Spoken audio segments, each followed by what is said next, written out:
Evans has reluctantly opened up on his impending departure from Manly as he prepares to celebrate his 350th game this weekend. Just start off by saying hopefully we can stay away from the future stuff. I'm not going to answer anything. I understand you might ask, but I'm just not going to answer anything. I want to try and keep the focus on this weekend and Manly and hopefully the celebration of this weekend. Daly, you reached 350 this weekend. Do you dream to reach 400? At the moment, it does seem like it's so far away. The reality is I actually just don't know how long I'm going to keep playing for. And it would be crazy for me to think any more than just year to year. Does it make you have that thought of the second course? I mean, like any big life decision, you are always going to wonder if that's the right call. I sat on the decision for a while before it, so I don't think so. I think it's going to be all right, yeah. Do you know in yourself when you will make your decision public? Not really. No, I just know now's not the right time. You had the option to change how everything played out this year, the initial announcement, everything after that. Would you go back and change how it was done? I think I've been through bigger decisions than this one. I thought the one earlier in my career was a bigger one, and I've got no regrets for that one, so I reckon I'll have no regrets for this one. You know, have I really showed my true colours through the media? Probably not, but I guess there's also a part of me that really enjoys when I'm at the pub and someone comes up to me and we have a chat and then they go, geez, you're not what I thought you were. Daly Cherry Evans, first of all, congratulations on 350 games, a monumental achievement. He deserves all the accolades he gets this week, and good luck in your 350th. Interesting press conference. He said he didn't want to answer any questions re his future, but he ended up having to do it. What do we make of that? Oh, look, it's very DCE, right? Like, he's super polite but guarded, and that's probably how he's been through his whole career with the media at times. But look, he's a guy that is super respectful of the media's job, right? And he's been on the receiving end a few times. He's touched on it, on, you know, some barrage of criticism for backflips and teammates having a crack at him, all these sorts of things, right? And even the way he handled the start of the year. But look, I don't think the problem that we've got is that when he came out at the start of the year, he goes, look, this decision will put an end to it and we'll put the distractions away. That's been proven wrong. It's interesting how he did say there is this kind of persona out there about him because of the way he's portrayed in the media or the way that he communicates. I just want to say one thing. Actions. I want to say one thing though, Gordy. I've met him and he's a great bloke. Yeah. You know, he's a fantastic guy. said the exact same thing to him once, right? Like, I went away on a tour with him and I was like, man, it's been so good to get to know you over the past couple of weeks because you're totally different from my interactions when he was standoffish as a journalist. You're saying, Gordy? Well, the action. So when he talks about the decision at the beginning of his career, that was an action. So when you let down people, and I was part of that, I rang him.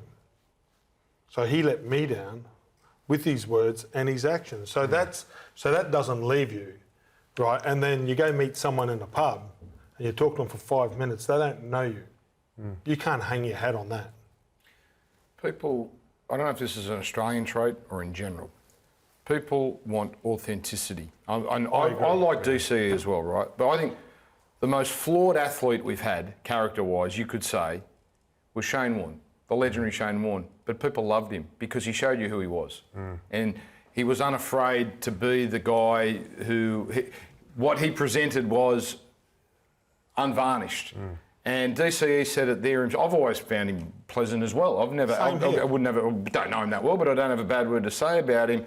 But he kind of admitted there, I like going to the pub and people come up. That means he cultivated that. Yes. But he's not even being he's not being critical of the way he's been portrayed. I think he understands that he's aware of it. He's contributed to it, right? Yeah. So I've got no issue with it.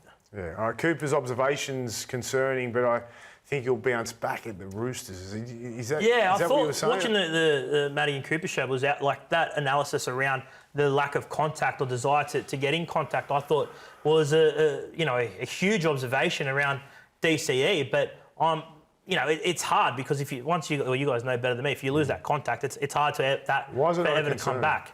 It is a concern, right? I'm not saying it's not a concern, but I feel like his talent is still there. We've seen glimpses of it the day that he got dropped from Origin. The next game he came back and produced a man of the match performance, right? So I think in a different system, with a different forward pack, with a different level of scrutiny and expectation, without the leadership role of being captain and the burden that he's carried this year, which has obviously affected his foot. You can say it hasn't, but it's clear cut that everything that's gone on has affected his football and some of his relationships potentially. Hold on, I think it affects your reputation.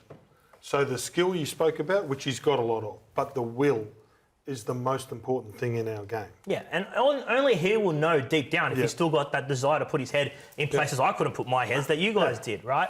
So only he will know if he's got that. But I think getting out of that system, getting out of the glare, the spotlight, everything that's gone with him this year, I think if he goes to the Whistles or when he gets to the Roosters, with James Tedesco there, I know he's got Tom Trbojevic, but Tommy's not the same player that he was a couple of years ago, right? You've got this forward pack that's dynamic at the Roosters. I think he'll play off the front foot a fair bit more than what's happening in the Manly. It can reinvigorate you, especially in a place where everyone's happy with a good culture. He's certainly not there at the moment. That forward pack is been getting decimated. Dan touched on the fact that Canterbury's forward pack has struggled at times. That Manly forward pack never gets them on the front foot, right? So we see DCE and Tommy having to try and create stuff, and it's just not working, right? Everything you say is right, except the lights aren't getting any dimmer when he goes to the Roosters. That he will be the story of the first 6 weeks of the Premiership. Yes, he will be, but he won't carry that captaincy role, right? That's the only thing that's going to be... Of course, all the bright lights will be on him, Dan, no doubt. Mate, they go 0-2 and... the spotlight will be on, no doubt. You and your brethren will have Savala back in. Big time. One game, I reckon. Won't take long. Buzz will get to half-time. Dan, what did you make of DCE's reaction after the loss? He's quite emotional. Oh, we noticed it too. We were calling the game for radio and we were getting the raw pictures and we thought this is a bit strange because it's not his last home game. It was at the footy stadium. There was nothing significant about the actual game itself. I felt like, I know there was the defensive liabilities, but I thought he put everything into it. There was real frustration, agitation that we hadn't seen from him.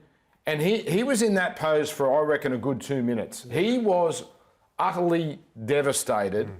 Now, players are becoming more sophisticated at working the cameras and knowing where they are. I'm not sure, though. I think I felt like, I know Vossi went on his radio show and said that had retirement written all over it. Maybe it's right.